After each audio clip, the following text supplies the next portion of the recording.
ரொம்ப டயர்டா இருக்கு. இயற்கையான டேட்ஸ், பாதாம், பிஸ்தா, கேஷு அண்ட் ஹனி கொண்டு தயாரிக்கப்பட்ட லயன் டேட் நட் பைட்ஸ். வணக்கம். செய்தி சுருக்கம். 200 யூனிட் இலவசம் யாருக்கு கிடைக்கும்? விஜய் போட்ட 3 கையெழுத்து.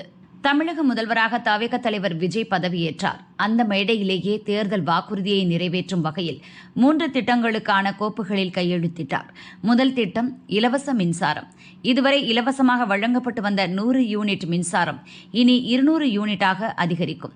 அதாவது 2 மாதங்களுக்கு 500 யூனிட் வரை மின்சாரம் பயன்படுத்தும் நுகர்வோர்களுக்கு 2 மாதங்களுக்கு 200 யூனிட்டுகள் இலவசம். 500 யூனிட்டிற்கு மேல் பயன்படுத்துபவர்களுக்கு ஏற்கனவே வழங்கப்பட்டு வரும் 100 யூனிட் மின்சாரம் இலவசம். முதல்வர் விஜயின் 2வது கையெழுத்து போதைப்பொருள் புழக்கத்தை ஒழிப்பதற்கு. போதைப்பொருள் தடுப்பிற்காக தனி காவல் நிலையங்கள் அமைக்கப்படும் என்று அறிவிக்கப்பட்டுள்ளது. மாவட்டத்திற்கு 1 வீதம் 37 காவல் நிலையங்களும் 9 மாநகரங்களில் உள்ள காவல் மாவட்டங்களில் தலா 1 வீதம் 28 காவல் நிலையங்கள் என மொத்தம் 65 போதைப் பொருட்கள் தடுப்பு படை அமைக்கப்படும். விஜய் போட்ட 3வது கையெழுத்து பெண்களின் பாதுகாப்புக்கானது. பெண்களின் பாதுகாப்பை மேம்படுத்த அதிநவீன வசதிகளுடன் கூடிய சிங்கப்பெண் சிறப்பு அதிரடிப்படை மாநிலம் முழுவதும் உருவாக்கப்படும். பெண்களின் பாதுகாப்பு தொடர்பான புகார்கள் மீது விரைந்து உரிய நடவடிக்கை எடுக்கப்படும். நம்பிக்கை வாக்கெடுப்புக்கு தவிக அரசு தயார். தற்காலிக சபாநாயகர் பதவியேற்பு. தமிழக சட்டசபை தேர்தலில் தவிக 108 இடங்களில் வென்றதை அடுத்து காங்கிரஸ், இந்திய கம்யூனிஸ்ட், மார்க்சிஸ்ட் கம்யூனிஸ்ட், விசிக, ஐயுஎம்எல் கட்சிகளின் ஆதரவுடன் தவிக ஆட்சி அமைத்துள்ளது. தவிக தலைவர் விஜய் இன்று முதல்வராக பதவியேற்றார். மேலும் 9 பேர் அமைச்சர்களாக பதவியேற்றனர். அவர்களுக்கு கவர்னர் ராஜேந்திர அர்லேக்கர் பதவி பிரமாணம் செய்து வைத்தார். தலைமைச் செயலகம் சென்ற முதல்வர் விஜய் முக்கிய கோப்புகளில் கையெழுத்திட்டார். வரும் 13ஆம் தேதிக்குள் சட்டசபைகள் பெரும்பான்மையை நிரூபிக்க வேண்டும். அதற்குள் எம்எல்ஏக்கள் பதவியேற்று நம்பிக்கை வாக்கெடுப்பு கோர வேண்டும். அதற்காக இன்று தற்காலிக சபாநாயகரை தேர்ந்தெடுக்கும் நடைமுறைகள் மேற்கொள்ளப்பட்டன. சோழவந்தான் தொகுதியில் தவிக சார்பில் போட்டியிட்டு வென்ற எம்எல்ஏ கருப்பையா தற்காலிக சபாநாயகராக நியமிப்பதென முடிவெடுக்கப்பட்டது. இதையடுத்து கருப்பையாவை தற்காலிக சபாநாயகராக கவர்னர் அர்லேக்கர் பதவி பிரமாணம் செய்து வைத்தார். தற்காலிக சபாநாயகராக பதவியேற்ற கருப்பையா நாளை புதிதாக தேர்வான எம்எல்ஏக்களுக்கு பதவி பிரமாணம் செய்து வைப்பார். இதையடுத்து தவிக அரசு மீது நம்பிக்கை வாக்கெடுப்பு நடக்கும். தற்போதைய சூழலில் தவிக அரசுக்கு காங்கிரஸ், இரு கம்யூனிஸ்ட், விசிக, ஐயுஎம்எல் கட்சிகளின் ஆதரவுடன் 120 எம்எல்ஏக்கள் ஆதரவு உள்ளது. இதனால் நம்பிக்கை வாக்கெடுப்பில் அரசு எளிதாக வெல்லும் என எதிர்பார்க்கப்படுகிறது. அதன்பின் நிரந்தர சபாநாயகரை தேர்ந்தெடுப்பதற்கான நடவடிக்கைகள் நடக்கும். பின் புதிதாக தேர்வாகும் சபாநாயகர் சட்டசபையை வழிநடத்துவார். இவ்வளவு பதவி வெறியா? காங்கிரஸை வெளுத்த மோடி. கர்நாடகாவின் பெங்களூருவில் நடைபெற்ற பொதுக்கூட்டத்தில் பிரதமர் மோடி உரையாற்றினார். அப்போது காங்கிரஸ் திமுகவின் முதுகில் குத்தியதாக விழுத்தார். போலி வாக்குறுதிகள், மோசமான நிர்வாகம், உட்கட்சி பூசல் காரணமாக மக்கள் மத்தியில் காங்கிரஸ் நம்பிக்கை இழந்துவிட்டது. எந்த மாநிலத்திலும் 2வது முறையாக ஆட்சிக்கு வந்தது இல்லை. ஆட்சி அமைந்த சில மாதங்களிலேயே எதிர்ப்பு கிளம்பி விடுகிறது. ஏனென்றால் காங்கிரசிற்கு துரோகம் மட்டுமே செய்ய தெரியும். பிற கட்சிகளின் உழைப்பில் வாழும் ஒட்டுண்ணி காங்கிரஸ். தமிழக அரசியல் சூழலை சற்று உற்று பாருங்கள்.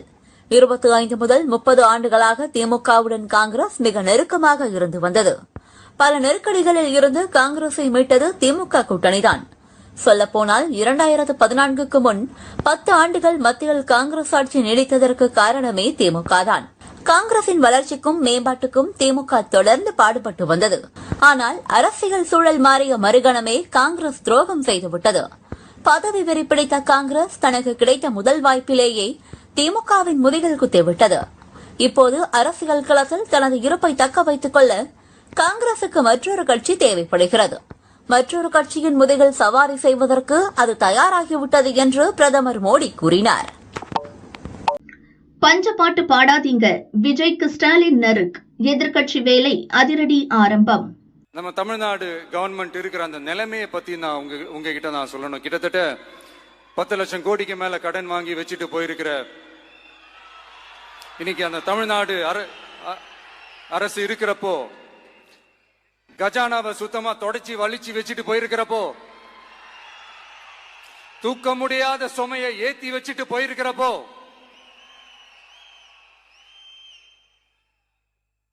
அப்படிப்பட்ட ஒரு நிலைமையில தான் இந்த பொறுப்பை நம்ம கையில் எடுத்திருக்கிறோம்.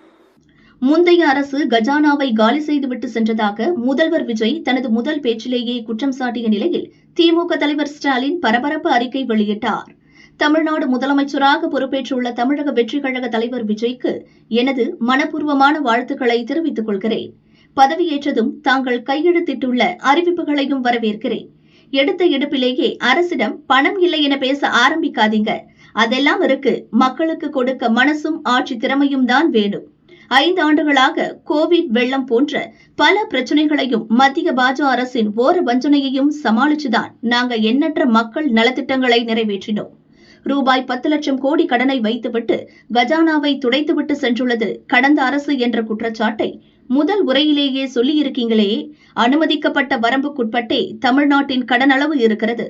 தமிழ்நாடு அரசின் நிதிநிலை பற்றி கடந்த பிப்ரவரி மாத பட்ஜெட்டிலேயே தெளிவா நாங்க சொல்லிட்டோம். அது உங்களுக்கு தெரியாதா? அதுக்கு பிறகுதானே நீங்க பல வாக்குறுதிகளை மக்களுக்கு கொடுத்தீங்க. உங்களுக்கு வாக்களித்த மக்களை மீண்டும் ஏமாற்றி திசை திருப்பாதீங்க. நடைமுறைக்கு சாத்தியமானதை மட்டுமே வாக்குறுதிகளாக அளிக்கிறேன் என கூறி ஆட்சிக்கு வந்துள்ள நீங்கள் இப்போதுதான் அரசு நிர்வாகத்திற்குள் அடியெடுத்து வைக்கிறீர்கள். கூடிய விரைவில் மக்களுக்கு கொடுத்த வாக்குறுதிகளை எப்படி நிறைவேற்றலாம் எனும் நுணுக்கங்களையும் எங்களைப் போலவே நீங்களும் நிச்சயம் கற்றுக்கொள்வீர்கள் என நான் நம்புகிறேன். வாக்களித்த மக்களோடு நானும் அதையே எதிர்பார்க்கிறேன். தங்களின் ஆட்சியில் தமிழ்நாட்டின் வளர்ச்சி பயணம் தொடர மீண்டும் எனது வாழ்த்துக்கள் என ஸ்டாலின் கூறியுள்ளார். எதிர்க்கட்சித் தலைவர் ஆகிறார் உதயநிதி. திமுக சட்டசபை கட்சி தலைவராக உதயநிதி தேர்வு செய்யப்பட்டுள்ளார். கொளத்தூர் தொகுதியில் போட்டியிட்ட திமுக தலைவர் ஸ்டாலின் தேர்தலில் தோற்றார்.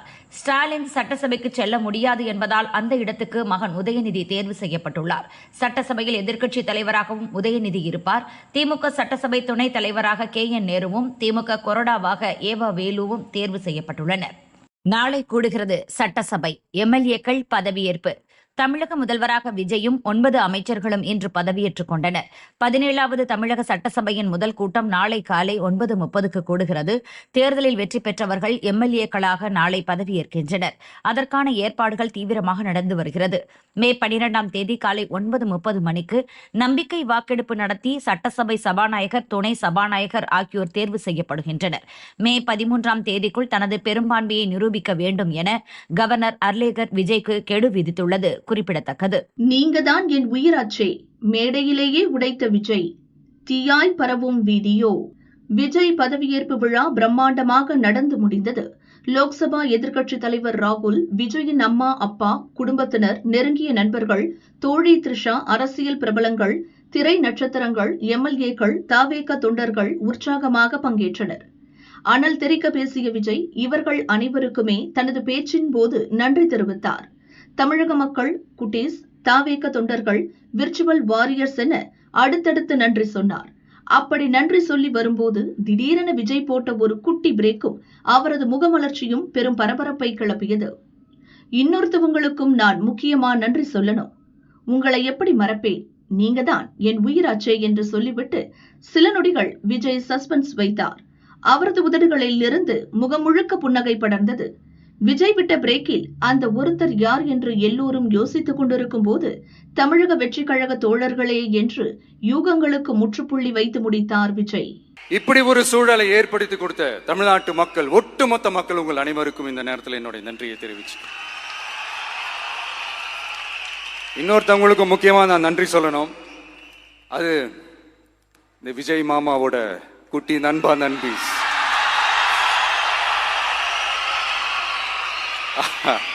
அவங்களாலதான் இது நடந்திருக்கு.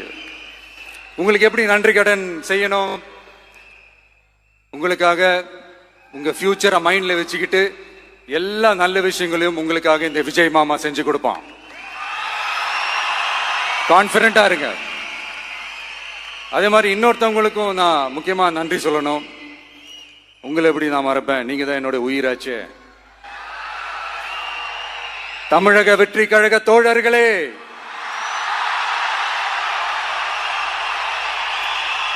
உண்மையில சொல்லனா நீங்க இல்லனா எதுவுமே இல்ல.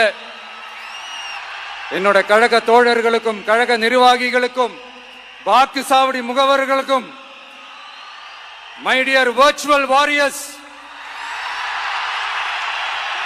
உங்கள் அனைவருக்கும் கோடான கோடி நன்றிகள்.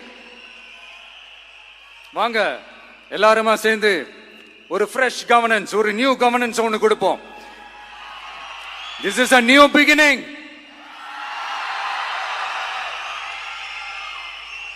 A new era of a real secular social justice starts now.